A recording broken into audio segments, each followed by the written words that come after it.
దేవునికి మహిమ కలుగునుగాక.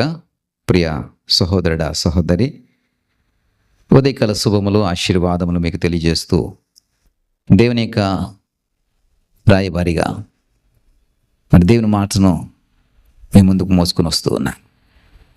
మీరు దేవుని యొక్క సన్నిధిని, దేవుని యొక్క వాక్యమును స్వాగతిస్తూ మరి దేవుని యొక్క ఆగమనానికి సిద్ధపడుతున్నారని నేను భావిస్తూ ఉన్నాను.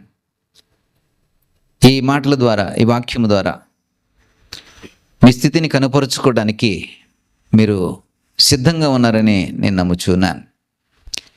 ఎందుకంటే దేవుని యొక్క వాక్యము మీకు చేరువవుతున్నప్పుడు అది కేవలము నా నోటి ద్వారా పలుకుతున్నటువంటి మాటని మీరు భావించకూడదు. అది దేవుని యొక్క వాక్యముగా మీరు భావించాలి. దేవుని యొక్క వాక్యముగా మీరు తలంచాలి. దేవుని యొక్క వాక్యముగా అది మీకు అందింపబడుతుందని మీరు సిద్ధపడాలి. అందుకనే మరి తిమోతికి రాసినటువంటి పత్రికలో పౌలు వారు చెప్తున్న మాట ఏమిటంటే, 2 తిమోతి 2వ అధ్యాయం 15వ వచనములో, నిన్ను నీవే దేవునికి కనపరుచుకున్నటకు జాగ్రత్త పడము. నీకు నీవే దేవునికి కనపరుచుకున్నటకు జాగ్రత్త పడాలి. మరొకసారి చెప్తున్నాను, నీకు నీవే దేవునికి కనపరుచుకోవడానికి జాగ్రత్త పడాలి. నీ ఇండివిడ్యువాలిటీ, నీ స్వతహాగా నీవు స్వయం సిద్ధపాటుతో, ప్రిపరేషన్తో మరి దేవునికి కనపరుచుకోవడానికి ఉదయమున నీ వాక్యము ద్వారా మరి నిన్ను పలకరిస్తూ ఉండగా, వాక్యం అంటే దేవుని యొక్క సన్నిధి. ఎందుకంటే ఆయన శరీరధారి అయి, ఆ వాక్యమే శరీరధారి అయి ఈ లోకంలోకి వచ్చి ఉన్నాడని యోహాను సువార్త 1:14 వచనంలో చెప్పబడుతూ ఉంటుంది. అంటే క్రీస్తు యొక్క శరీర ఆకృతి, శరీర స్థితి దేని ద్వారా నిర్మించబడిందంటే వాక్యము ద్వారా. ఆ వాక్యమే శరీరమును ధరించుకుందని. అంటే నీకు అందించబడుతున్నటువంటి ఈ వాక్యము క్రీస్తు యొక్క మరి స్వరూపమునకు సాదృశ్యంగా ఉంటూ ఉండగా, మరి అలాంటి వాక్యము ఉదయముననే నీ ముందుకు వస్తూ ఉండగా, మరి వాక్యము అంటే నా మాట అని కాదు ప్రియ సహోదరుడా, వాక్యం అంటే క్రీస్తే నీ ఇంటికి ఈ మాటల ద్వారా చేరువవుతున్నాడు. అలాంటప్పుడు నీకు నీవే కనపరుచుకుని దేవునికి కనపరుచుకోవడానికి సిద్ధపడాలి. జాగ్రత్త పడమంటున్నాడు. జాగ్రత్త పడుము అంటున్నాడు. కనపరుచుకోవడానికి జాగ్రత్త పడుము అంటున్నాడు. జాగ్రత్త పడుము. కనపరుచుకోవడానికి ఎందుకు జాగ్రత్త పడాలండి? జాగ్రత్త పడాలండి ఎందుకంటే ఆదాము కనపరుచుకోలేక చెట్టు చాటున దాక్కున్నాడు. ఆదామా ఎక్కడ ఉన్నావంటే కనపరుచుకోలేకపోతున్నాడు.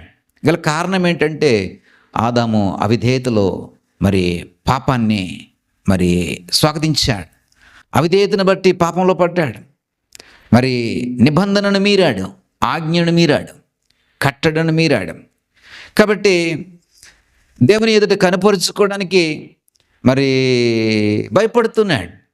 ప్రభు అడుగుతున్నాడు, ఆదాము ఎక్కడున్నావు అని. అంటే దేవుడికి చూడాలని ఆశ ఉంది, కానీ ఆదాము కనుపరుచుకోవడానికి మరి ముందుకు రాలేకపోతున్నాడు. ఎందుకంటే అతడు జాగ్రత్త పడలేదు.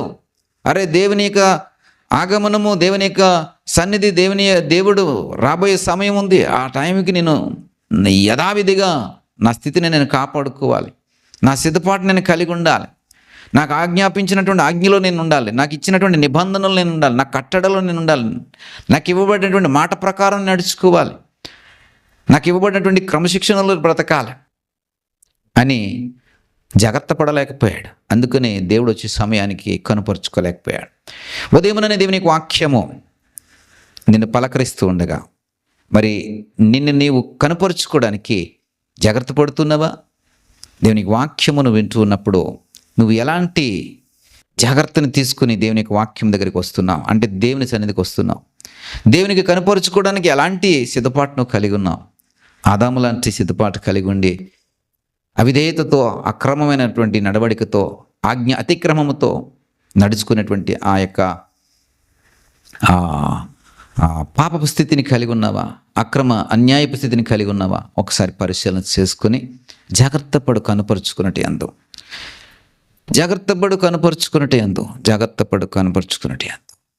ప్రియ సహోదరుడా, సహోదరి, సమూయేలు బాలుడై ఉన్నప్పుడు దేవుని యొక్క స్వరం వినబడుతుంటే ప్రభువా ప్రభువా అంటే కనపరుచుకోవడానికి సమయంలో ఎంతో ఆసక్తిని కనపరుస్తుంది.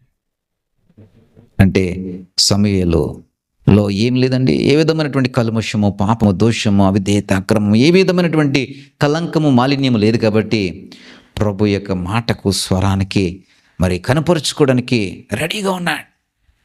ప్రియ సహోదరుడా, సహోదరి, బాలుడైనటువంటి సమయం మనము దేవుని ఎదుట కనపరుచుకునేటప్పుడు బాలుడు స్వభావం వలె, చిన్న పిల్లల స్వభావం వలె మన స్థితి అంతటిని కూడా శుద్ధీకరించుకుని సిద్ధపడి జాగ్రత్త పడి ప్రభు సన్నిధులకు రావాలి. ప్రియ సహోదరుడా, అలాగొస్తే దేవుడు నిన్ను హక్కును చేర్చుకుంటాడు, తన కౌగిటి నేను భద్రపరుచుకుంటాడు, తన బాహువుల కింద నేను భద్రపరుస్తాడు.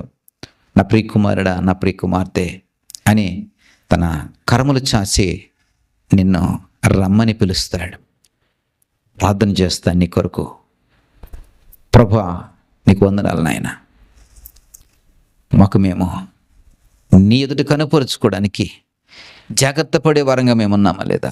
మా స్థితిని కనపరుచుకున్నట్లో మేము ఎలాంటి కలంకములు కలిగి, ఎలాంటి దోషములు కలిగి, ఎలాంటి అవిధేయతలు కలిగి, ఎలాంటి పాపపు ఆనవాళ్ళను కలిగి కనపరుచుకుంటున్నామో మమ్మల్ని మేము పరిశీలన చేసుకోవడానికి సహాయం దయచేయండి. ఒకవేళ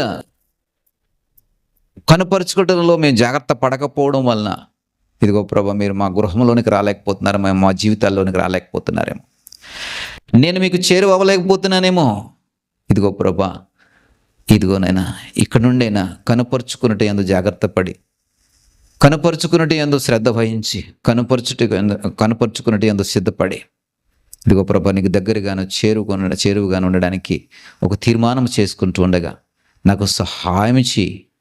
ఇదిగో ప్రభా, ఇలాంటి ప్రార్థన సహవాసములో ఉండి ఎవరైతే తీర్మానం చేసుకుంటున్నారో వారిని దీవించండి, ఆశీర్వదించండి.